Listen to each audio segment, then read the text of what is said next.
숨막히는 병원, 녹진한 새벽 3시.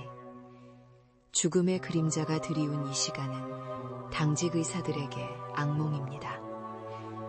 오래된 병동에서는 살아있는 자와 죽은 자의 경계가 희미해진다는 소문이 돌곤 하죠. 아, 또 3시인가? 온몸이 쑤시는군. 이런 밤에 응급호출이라니. 제발 단순 진료였으면 좋겠다. 그때 당직실 대선 전화가 날카롭게 울립니다. 수화기 너머 간호사의 목소리는 다급했지만 묘하게 찢어지는 듯했습니다. 여보세요? 305 박영희 환자분, 갑자기 상태가 나빠졌다고요? 알겠습니다. 바로 갈게요. 이준 선생, 3층은 좀 오래된 병동이야. 이상한 소문도 많고 혹시 무슨 일 생기면 절대 혼자 들여다보지 마. 불안한 경고를 뒤로하고 이주는 3층으로 향합니다. 복도 저 끝 305 호문이 살짝 열려있고 하얀 환자복을 입은 누군가가 막 병실 안으로 들어서는 것이 보였습니다. 벌써 간호사가 들어갔나? 생각보다 위급했나 보군. 그런데 저분은 누구지? 본 적 없는 분인데? 이준이 급히 문을 열고 들어섰을 때 병실 안은 텅 비어 있었습니다. 침대 위 침구만 단정히 놓여 있을 뿐 환자도 간호사도 없었습니다. 뭐지? 내가 잘못 본 건가? 분명 하얀 환자복을 입은 사람이 들어갔는데 간호사실에 다시 확인해봐야겠어. 이준 선생, 무슨 일 있어? 얼굴이 하얗네. 그쪽 병동은 요즘 어때? 특히 305호는 3시엔 그쪽 복도 끝은 안 가는 게 좋다고 했잖아.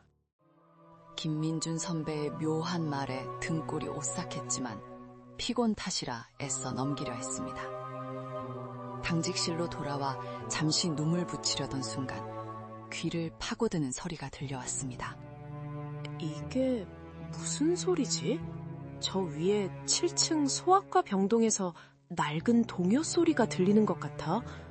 7층은 지금 비어있을 텐데 몇 달 전부터 폐쇄된 곳인데?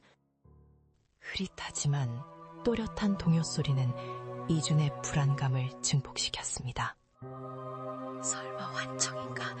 피곤해서 그런가? 그래도 혹시 무슨 일이라도 생긴 건가? 확인이라도 해봐야 할 것 같아.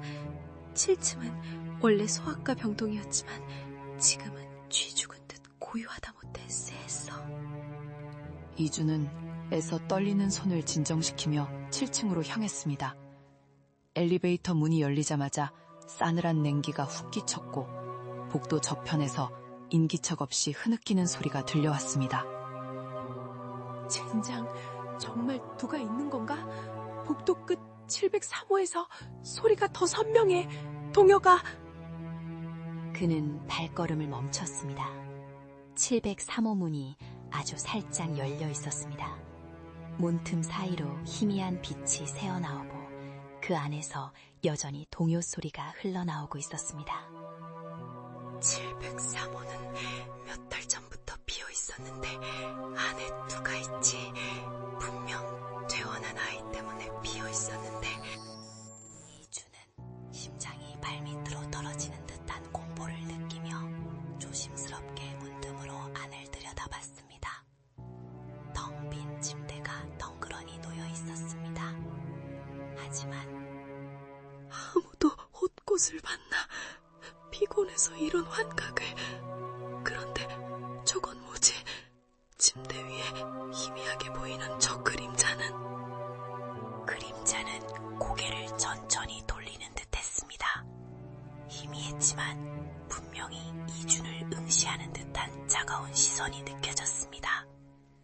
이준은 온몸에 소름이 돋아 황급히 문을 닫고 도망쳤습니다. 아니야, 이건 현실이 아니야. 누가 장난치는 걸 거야. 하지만 그 시선은 너무 생생했어.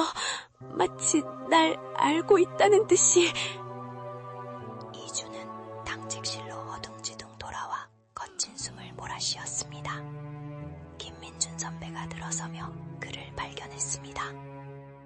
이준 선생, 왜 이렇게 땀을 흘려? 얼굴이 흑빛이네. 내가 가지 말랬잖아. 그 7층 병동은 혹시 그 아이를 봤어? 선배님, 제가 703호에서 흐느끼는 소리랑 동요를 들었어요. 문틈으로 봤는데 침대에 누군가 있었어요. 그림자 같은. 고개를 돌렸어요. 저를 향해서.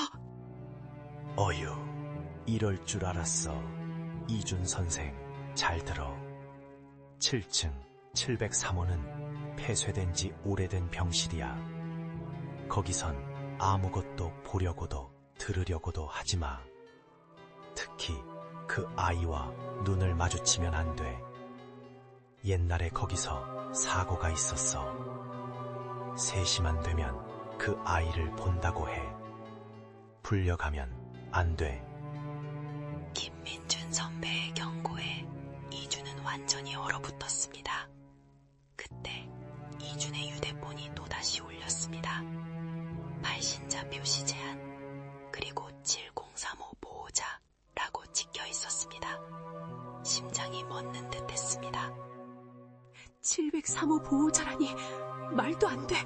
분명 폐쇄된 병실인데 이건 누가 장난치는 걸 거야.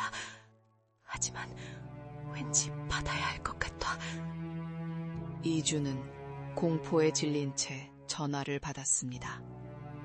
수화기 너머에서는 웅얼거리는 소리 사이로 희미한 아이의 목소리가 들려왔습니다.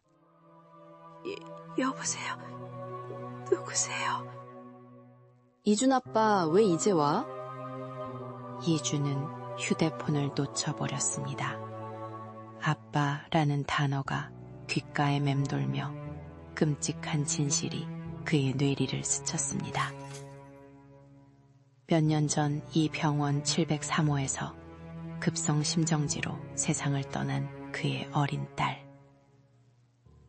그는 당직이었지만 마지막 호출을 외면했었다. 말도 안 돼. 아니야. 내 딸이 여기서.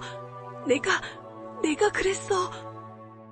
그날 이후 이준은 매일 밤 3시 잊었던 과거와 마주합니다. 령 환자의 호출은 그의 죄책감이자 그가 영원히 갇히게 된 저주였습니다. 텅 빈 703호의 동요는 오늘도 끊이지 않고 그는 새벽 3시의 공포 속에서 영원히 헤맬 것입니다. 딸아, 미안하다. 아빠가 잘못했어.